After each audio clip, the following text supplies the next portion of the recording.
കുട്ടികളെ തട്ടിക്കൊണ്ടു പോകാൻ മിടുക്കനായ കണാരേട്ടൻ വരുന്നത് കണ്ട് പേടിച്ച് കുട്ടികളെ എടുത്ത് തങ്കമ്മ സ്തംഭിച്ച് നിൽക്കുകയാണ് കേട്ടോ. അങ്ങനെ ദീന തട്ടുകട ലക്ഷ്യമിട്ട് ചാടിത്തുള്ളി അതാ കണാരേട്ടൻ അവിടെ എത്തിയിട്ടുണ്ട്.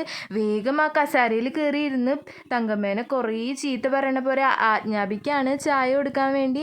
അങ്ങനെ പേടിച്ച് വരണ്ട് നമ്മുടെ തങ്കമ്മ വേഗം ചായ ഇട്ട് കൊടുക്കാൻ പോകാണ് കേട്ടോ. അങ്ങനെ ദീന ആ ചായ ചൂടോട് കൂടിയിട്ടുള്ള ചായ എങ്ങോട്ടാ പോയെന്നറിയില്ല, ഒറ്റയടിക്ക് അത് കുടിച്ച് തീർത്തിട്ട് ഒരു ബുൾസയും വേണമെന്ന് പറയാണ്. ബുൾസയുടെ കൂടെ ഒരു ചായയും കൂടി വേണമെന്നാണ് കേട്ടോ പറയണേ. അങ്ങനെ ദീന ബുൾസയും ചായയും എല്ലാം നമ്മുടെ കണാരേട്ടന് വെച്ച് നീട്ടിയിട്ടുണ്ട്. ഒരാഴ്ചയായി ഭക്ഷണം കാണാത്ത പോലെയായിരുന്നു കേട്ടോ കണാരേട്ടൻ്റെ ആക്രാന്തത്തോടെയുള്ള തീറ്റ. അങ്ങനെ അത് ഫുള്ളും ഒറ്റയടിക്ക് തിന്ന് തീർത്തൊരൊറ്റ പോക്ക്. പൈസ തന്നിട്ട് പോകൂ കണാരാന്നും പറഞ്ഞു ഉച്ചത്തിൽ നമ്മുടെ തങ്കമ്മ നീട്ടി വിളിച്ചപ്പോഴത്തേനും അതാ കണാരേട്ടൻ കുറേ ചീത്ത പറഞ്ഞ് ഭീഷണിപ്പെടുത്തി അവിടെ നിന്ന് പോയി. പൈസയൊന്നും കൊടുത്തില്ല. പാവം നമ്മുടെ തങ്കമ്മ.